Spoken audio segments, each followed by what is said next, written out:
দিওয়ানা হলি গরি মুই দিওয়ানা হলি দিওয়ানা হলি। আশা করি সবাই ভালো আছো। আজকে অনেকদিন পর আবার চলে এসেছি চাষের জমিতে। বৃষ্টির পরে তো প্রচণ্ড বন্যা হয়ে গেছিলো, আর আজকে অনেকদিন পর এসেছি। দেখতে পাচ্ছ এখনও জমিতে 1 হাঁটুর কাছাকাছি জল আছে। এটা হচ্ছে আমাদের এরিয়ার নিচু জমি। এই জমিগুলো বেরোনোর পরে আমাদের জমিগুলো আছে, তোমাদেরকে দেখাবো আমাদের ধান গাছের চারাগুলোর অবস্থা কি হয়েছে। আগে যারা ভিডিওগুলো দেখেছো ওরাই বুঝতে পারবে, প্রথম থেকে ভিডিও আপলোড করেছি। আর ফেসবুক পেজে একটা অ্যালবাম আছে, আমন চাষ বলে অ্যালবাম আছে 2026। ওই অ্যালবামে এই ধান চাষের সব ভিডিওগুলো থাকবে, একসঙ্গেই থাকবে। এইটা আমাদের চাষের জমি। এগুলো কিন্তু ড্রাম সিডারে ধান ফেলা হয়েছিল, দেখতে পাচ্ছ বাদশা ভোগ। এগুলো ঘাই মোহনটা নষ্ট হয়ে গেছে।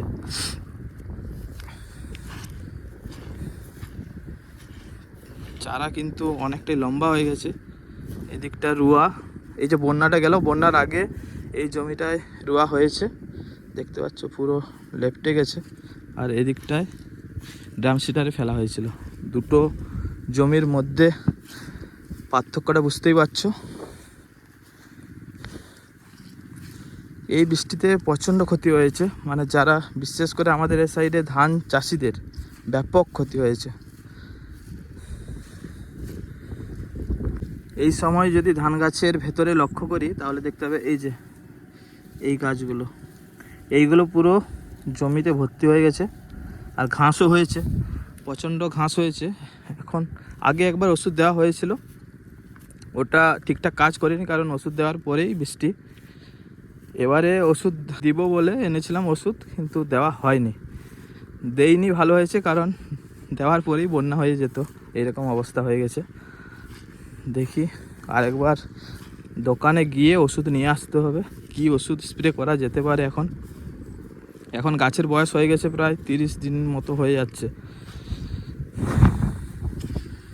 এই দুটো জমি পরপর আছে আমাদের।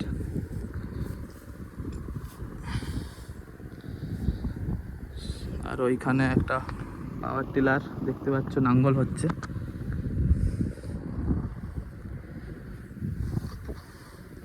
দুদিন আগে 1 হাঁটুর উপরে জল ছিল, হিঁড়গুলোতে 1 হাঁটুর উপরে জল ছিল। এখন নেই জল, অনেকটা কমে গেছে। এই যে এখনও মেঘলা ওয়েদার করছে, সকাল থেকে রোদ দিচ্ছিল, এখন আবার মেঘলা ওয়েদার করেছে। জানি না বৃষ্টি ছাড়বে কবে। মানে এই বছর তো ধান আমাদের এই সাইডে রোপণ করতে দিচ্ছে না, তলা হয়ে গেছে সবার। যারা রোপণ করেছিল নিচু জমিগুলোতে ওদের তো নষ্ট হয়ে গেছে। এবছর কিন্তু তলার সংকট দেখা দেবে।